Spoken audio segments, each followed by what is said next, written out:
آگے آیت نمبر 67 سے آیت نمبر 73 تک اللہ تبارک و تعالیٰ نے بنی اسرائیل ہی کی زندگی کا ایک اہم واقعہ بیان فرمایا ہے، اور پھر آیت نمبر 74 میں اس پر تبصرہ فرمایا ہے۔ میں پہلے ان آیات کی تلاوت اور ان کا ترجمہ پیش کرتا ہوں، اس کے بعد اس کی انشاءاللہ تشریح عرض کی جائے گی۔ اعوذ باللہ من الشیطان الرجیم، بسم اللہ الرحمن الرحیم۔ وَإِذْ قَالَ مُوسَىٰ لِقَوْمِهِ إِنَّ اللَّهَ يَأْمُرُكُمْ أَن تَذْبَحُوا بَقَرَةً قَالُوا أَتَتَّخِذُنَا هُزُوًا قَالَ أَعُوذُ بِاللَّهِ أَنْ أَكُونَ مِنَ الْجَاهِلِينَ قَالُوا ادْعُ لَنَا رَبَّكَ يُبَيِّن لَّنَا مَا هِيَ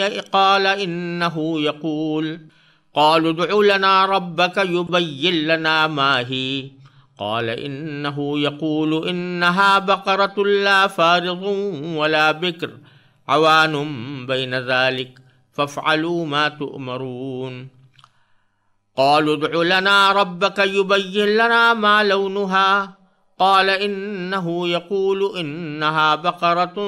صفراء فاقع لونها تسر الناظرين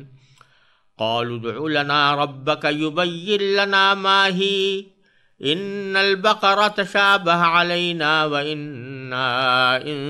شاء الله لمهتدون قال إنه يقول إنها بقرة لا ذلول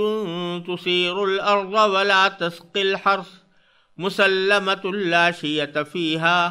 قالوا الآن جئت بالحق فذبحوها وما كادوا يفعلون وإذ قتلتم نفسا فادارأتم فيها والله مخرج ما كنتم تكتمون فقلنا اضربوه ببعضها كذلك يحيي الله الموتى ويريكم آياته لعلكم تعقلون ثم قست قلوبكم من بعد ذلك فهي كالحجارة أو أشد قسوة وإن من الحجارة لما يتفجر منه الأنهار وَإِنَّ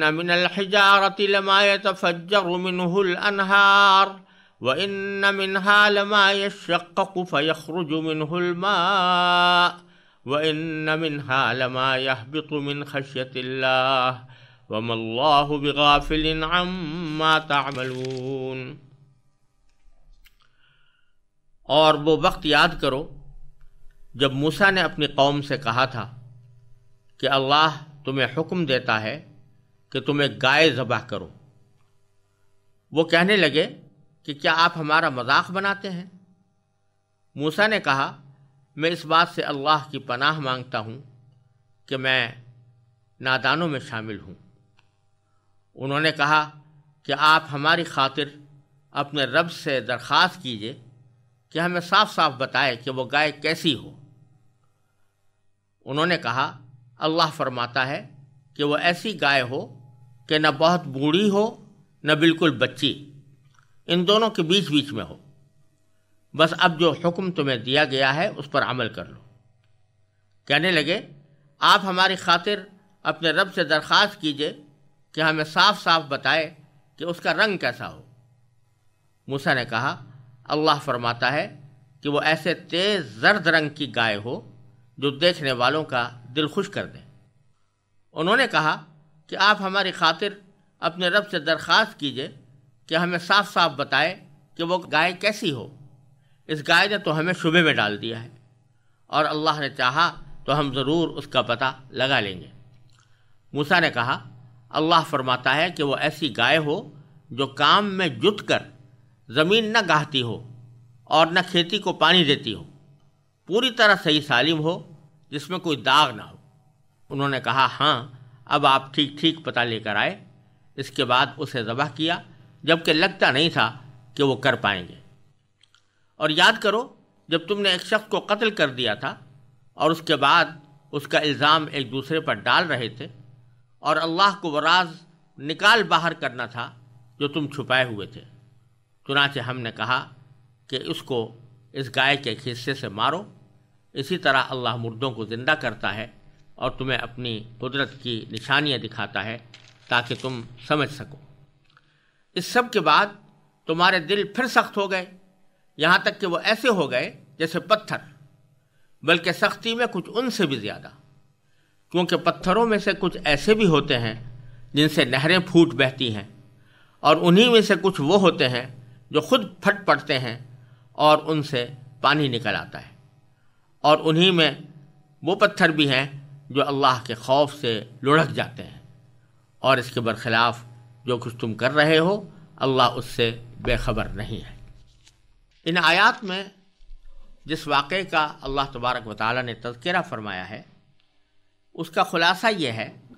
کہ بنی اسرائیل میں ایک مرتبہ کسی شخص کا قتل ہو گیا تھا، اور پتہ نہیں چل رہا تھا کہ کس نے اس شخص کو قتل کیا ہے، اور جو لوگ قاتل تھے وہ اس کو چھپانے کی کوشش کر رہے تھے۔ اللہ تبارک و تعالیٰ نے اس قاتل کا پتہ لگانے کے لیے ایک طریقہ بنی اسرائیل کو تلقین فرمایا کہ تم پہلے ایک گائے لو اور اس گائے کو ذبح کرو، اور ذبح کر کے جب گائے ذبح ہو جائے تو گائے کا کوئی عضو اٹھا کر مقتول کی لاش پر مار دینا، تو وہ مقتول خود زندہ ہو کر قاتل کا پتہ بتا دے گا۔ اس غرض کے لیے جب اللہ تبارک و تعالیٰ نے حضرت موسیٰ علیہ السلام کو حکم دیا کہ وہ اپنی قوم سے گائے ذبح کرنے کو کہیں، تو حضرت موسیٰ علیہ السلام نے یہ پیغام اپنی قوم تک پہنچایا۔ شروع میں ان لوگوں نے اس گائے کی کیفیت کے بارے میں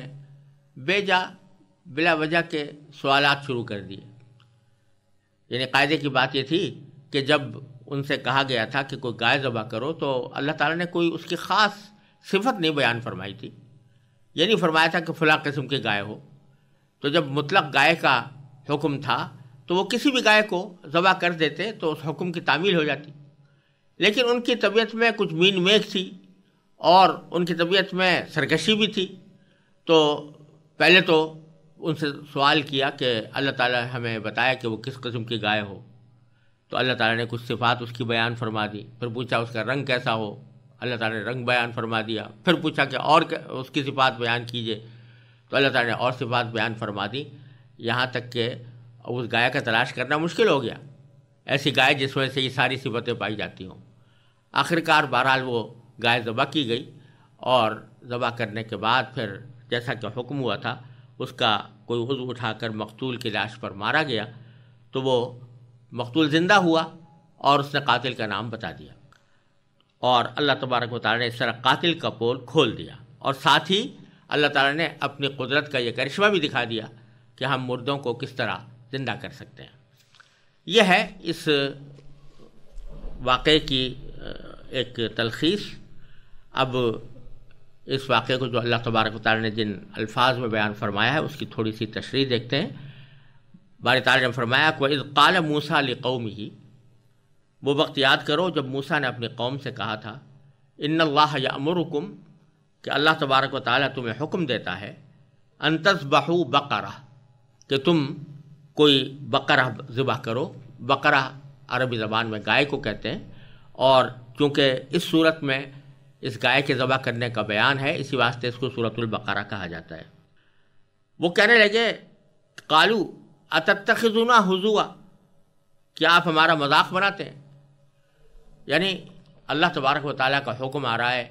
پیغمبر اس حکم کو نقل کر رہا ہے، تو اس کا تقاضا یہ تھا کہ اس کے اوپر عمل کرتے، اور شاید ان کے یہ کہنے کا مقصد یہ ہو کہ جو مذاق بنانے کا مقصد یہ ہو کہ جو آپ کہہ رہے ہیں کہ گائے ذبح کرنے کے بعد اس کے ذریعے مقتول کو مارا جائے گا اور اس سے وہ زندہ ہو جائے گا، تو اس کو انہوں نے مذاق پر محمول کیا اور کہا کہ کیا آپ ہمارا مذاق بناتے ہیں؟ قال، تو حضرت موسیٰ علیہ السلام نے فرمایا کہ اعوذ باللہ، میں اللہ کی پناہ مانگتا ہوں اس بات سے کہ ان اکون من الجاہلین، کہ میں نادانوں میں جاہلوں میں شامل ہو جاؤں۔ یعنی اللہ تبارک و تعالیٰ کی طرف منسوب کر کے کوئی آدمی مذاق میں کوئی بات کہے جو حقیقت سے تعلق نہ رکھتی ہو، اس سے بڑی جہالت اور کیا ہو سکتی ہے؟ تو میں ایسا جاہل نہیں بن سکتا، ایسا نادان نہیں ہوں کہ اللہ تبارک و تعالیٰ کی طرف مذاق میں جھوٹی بات منسوب کروں۔ تو معلوم ہوا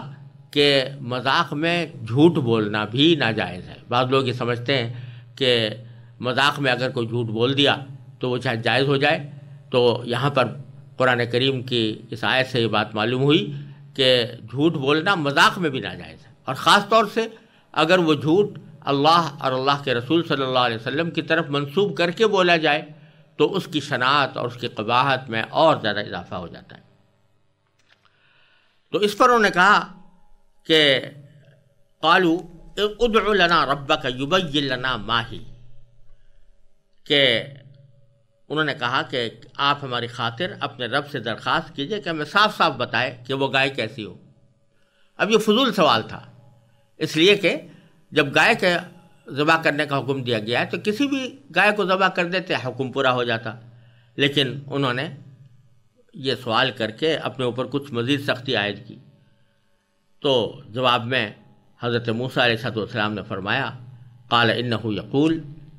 کہ اللہ تبارک و تعالیٰ یہ فرماتے ہیں کہ انہا بقرۃ لا فارغ ولا بکر، کہ وہ گائے ایسی ہو کہ نہ بہت بوڑھی ہو نہ بالکل بچی، عوان بین ذالک، ان دونوں کے بیچ بیچ میں ہو، یعنی جوان گائے ہو۔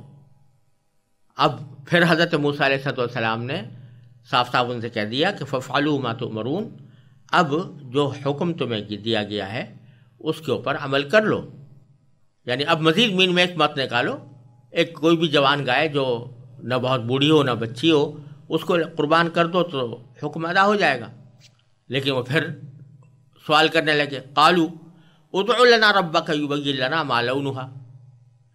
کیا ہماری خاطر آپ اپنے رب سے درخواست کیجئے کہ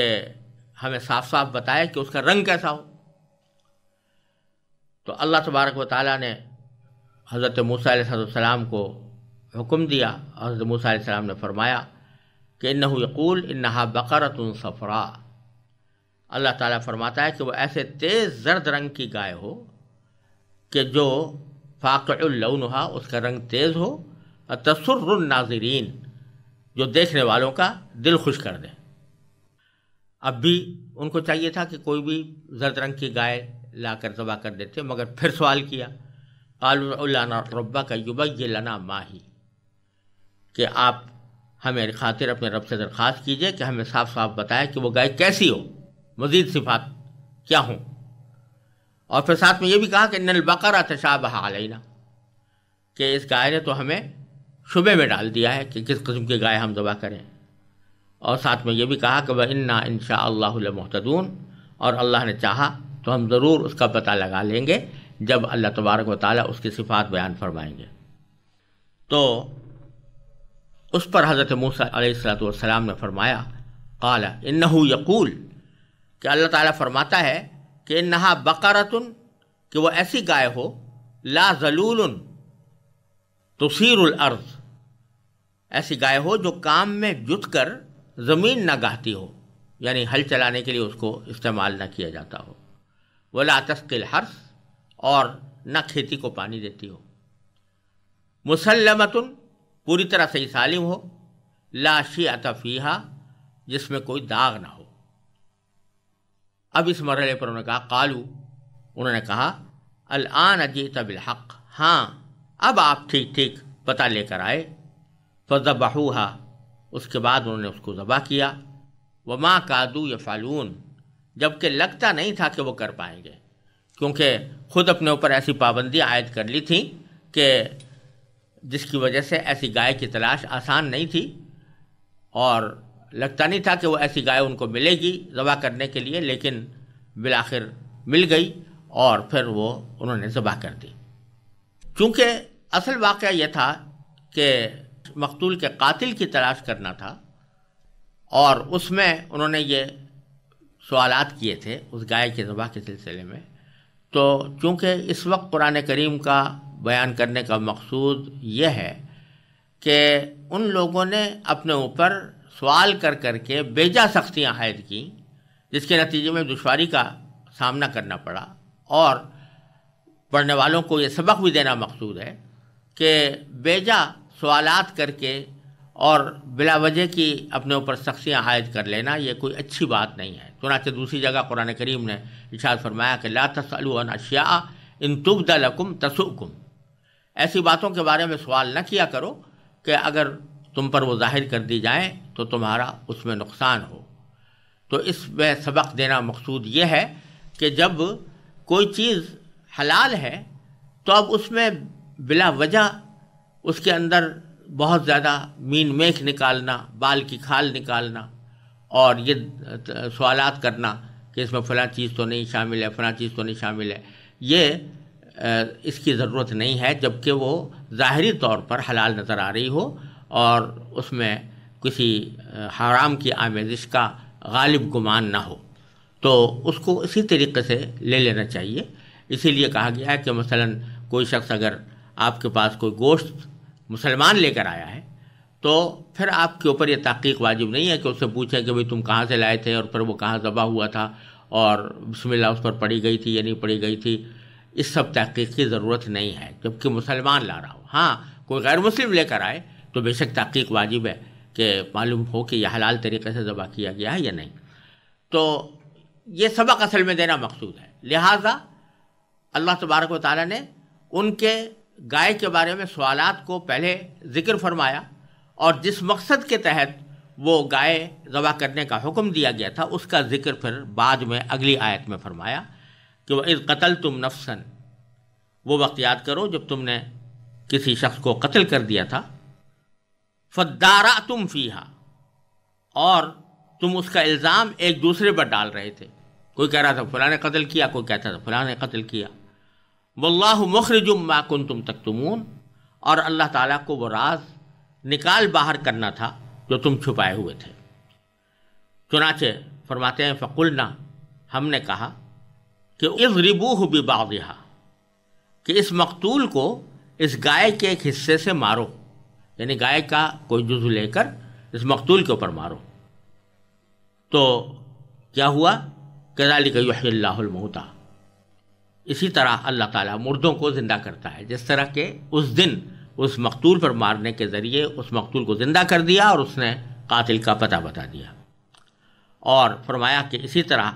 اللہ تبارک و تعالیٰ مردوں کو زندہ کرتا ہے، وَيُرِيكُمْ آیاتہ، اور تم کو اپنی قدرت کی نشانیاں دکھاتا ہے، لعلکم تعقلون، تاکہ تم سمجھ سکو۔ یعنی اس واقعے سے کئی باتیں ظاہر ہوئیں۔ ایک بات تو یہ کہ مقتول کا قاتل کون تھا اس کا پتہ لگ گیا، دوسرے یہ کہ اللہ تبارک و تعالیٰ نے اپنی قدرت کا یہ کرشمہ دکھا دیا کہ مردوں کو اللہ تعالیٰ کس طرح زندہ فرماتے ہیں، اور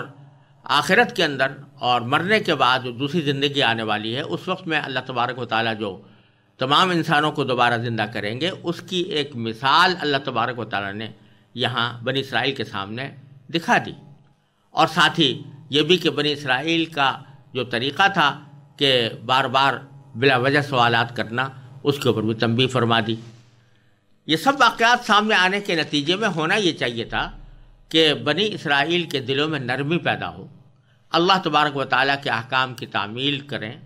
اور اللہ تبارک و تعالیٰ کے طرف سے جو ہدایات ان کو مل رہی ہیں ان کو خشوع کے ساتھ، نرم دلی کے ساتھ قبول کریں، تواضع کے ساتھ قبول کریں۔ لیکن اللہ تبارک و تعالیٰ فرماتے ہیں آگے کہ ثم قست قلوبکم، اس سب کے بعد بھی تمہارے دل پھر سخت ہو گئے،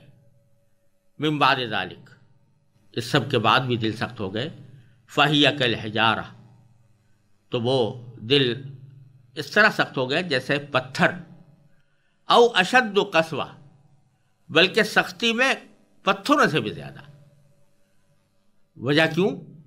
اس لیے کہ آگے باری تعالیٰ فرماتے ہیں کہ وَإِنَّ مِنَ الْحِجَارَةِ لَمَا يَتَفَجَّرُ مِنْهُ الْأَنْهَارُ، تمہاری دلوں کی سختی پتھروں سے بھی زیادہ اس لیے تھی کیونکہ پتھروں میں سے کچھ ایسے بھی ہوتے ہیں جن سے نہریں پھوٹ بہتی ہیں، اور انہی میں سے کچھ وہ ہوتے ہیں جو خود پھٹ پڑتے ہیں۔ وَإِنَّ مِنْهَا لَمَا يَشَقَّقُ، اور انہی پتھروں میں سے کچھ وہ ہوتے ہیں جو خود پھٹ پڑتے ہیں، فَيَخْرُجُ مِنْهُ الْمَاءُ، اور ان سے پانی نکل آتا ہے۔ بنی اسرائیل نے خود اپنی آنکھوں سے نظارہ دیکھا تھا کہ حضرت موسیٰ علیہ السلام کے عصا پتھر پر مارنے کے نتیجے میں 12 چشمے پھوٹ پڑے تھے۔ تو اللہ تبارک و تعالیٰ فرما رہے ہیں کہ بہت سے پتھر ایسے ہوتے ہیں کہ جن سے یا تو نہریں پھوٹ بہتی ہیں یا پھر وہ خود پھٹ کر اس میں سے پانی نکال دیتے ہیں۔ یہ دو صورتیں ہیں، یعنی بعض اوقات